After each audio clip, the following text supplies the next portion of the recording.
नमस्कार, स्वागत है आपका रेड 7 न्यूज में।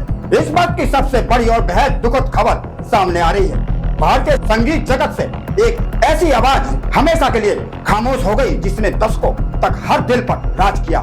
जी हाँ, दिग्गज गायिका आशा भोसले का निधन हो गया है।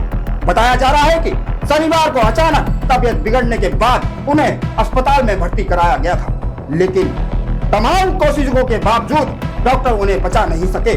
इनके निधन की खबर ने पूरे देश को झंझोर कर रख दिया है। हजारों गानों के जरिए अपनी आवाज का जादू बिखेरने वाली आशा भोसले अब हमारे बीच नहीं रही, लेकिन उनकी आवाज और उनके गीत हमेशा अमर रहेंगे। आए आपको विस्तार से बताते हैं कैसे अचानक बिगड़ी तबीयत और कैसे थम गई संगीत की ये अमर धड़कन। दिग्गज स्वर कोकिला भारतीय संगीत जगत की अमर आवाज आशा भोसले अब हमारे बीच नहीं रही। वो आवाज जिसने दशकों तक हर दिल को छुआ, हर जज्बात को सुरों में पिरोया, आज हमेशा के लिए खामोश हो गई है। शनिवार को अचानक तबीयत बिगड़ने के बाद उन्हें मुंबई के अस्पताल में भर्ती कराया गया था, जहां इलाज के दौरान उन्होंने अंतिम सांस ली। शुरुआती जानकारी के मुताबिक उनकी तबीयत में अचानक गिरावट आई थी। सांस लेने में तकलीफ और दिल से जुड़ी समस्याओं के कारण उन्हें तुरंत अस्पताल ले जाया गया, लेकिन तमाम कोशिशों के बावजूद डॉक्टर उन्हें बचा नहीं सके। ये खबर जैसे ही सामने आई, पूरे देश में शोक की लहर दौड़ गई। फिल्म इंडस्ट्री, संगीत जगत और करोड़ों फैंस के लिए ये किसी सदमे से कम नहीं है। वो सिर्फ एक सिंगर नहीं थी, बल्कि एक युग थी, एक ऐसी पहचान थी जिसने हिंदी सिनेमा को आवाज दी। आशा भोसले ने अपने करियर में हजारों गाने गाए। हिंदी के अलावा मराठी, बंगाली, गुजराती, पंजाबी और कई भाषाओं में अपनी आवाज का जादू बिखेरा। रोमांटिक गाने हो, दर्द भरे नगमे हो या फिर जोशीले डांस नंबर, हर अंदाज में उन्होंने खुद को साबित किया। उनकी आवाज में वो जादू था जो सीधे दिल तक उतर जाता था। बहुत कम लोग जानते हैं कि उन्होंने अपने करियर की शुरुआत बेहद कम उम्र में की थी और संघर्षों के बीच खुद को इस मुकाम तक पहुंचाया। उन्होंने उस दौर में भी अपनी अलग पहचान बनाई जब इंडस्ट्री में पहले से ही बड़े बड़े नाम मौजूद थे। उनके गाए हुए कई गाने आज भी लोगों की जुबान पर हैं और आने वाली पीढ़ियां भी उन्हें उतनी ही शिद्दत से सुनेंगी।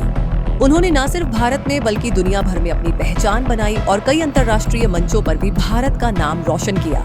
उनके निधन के बाद प्रधानमंत्री से लेकर कई बड़े नेता और फिल्मी सितारे शोक जता रहे हैं। सोशल मीडिया पर भी उनके चाहने वाले लगातार श्रद्धांजलि दे रहे हैं। हर कोई यही कह रहा है कि आज संगीत की दुनिया ने अपनी सबसे अनमोल धरोहर खो दी। आज भले ही आशा भोसले हमारे बीच नहीं है, लेकिन उनकी आवाज, उनके गाने और उनकी यादें हमेशा जिंदा रहेंगी। जब जब संगीत की बात होगी, उनका नाम सबसे ऊपर लिया जाएगा। ये सिर्फ एक कलाकार का निधन नहीं है, ये एक युग का अंत है। एक ऐसी आवाज का अंत जो कभी बूढ़ी नहीं हुई, जो हमेशा जवान रही, हर दिल में बसी रही और हमेशा बसी रहेगी। मैं आनंद भोसले, मेरी माताजी श्रीमती आशा भोसले, इनका आज निधन हो चुका है। कल सुबह 11 बजे वो जहाँ रहती थी कासा ग्रैंड लोअर परेल, वहाँ पर जिनको अंतिम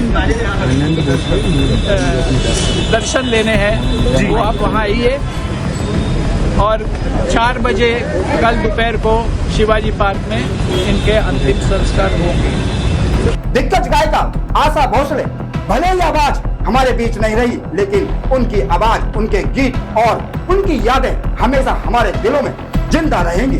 उन्होंने सिर्फ गाने नहीं गाए, बल्कि हर एहसास को सुरों में ढालकर अमर कर दिया।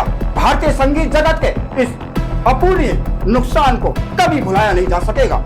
ये युग का अंत हो गया, लेकिन उनकी विरासत आने वाली पीढ़ियों में हमेशा प्रेरित करती रहेंगी। फिलहाल के लिए बस इतना ही। इस दुखद खबर पर हमारी टीम की ओर से आशा भोसले जी को भावपूर्ण श्रद्धांजलि अर्पित करते हैं। जय हिंद, जय भारत, वंदे मातरम।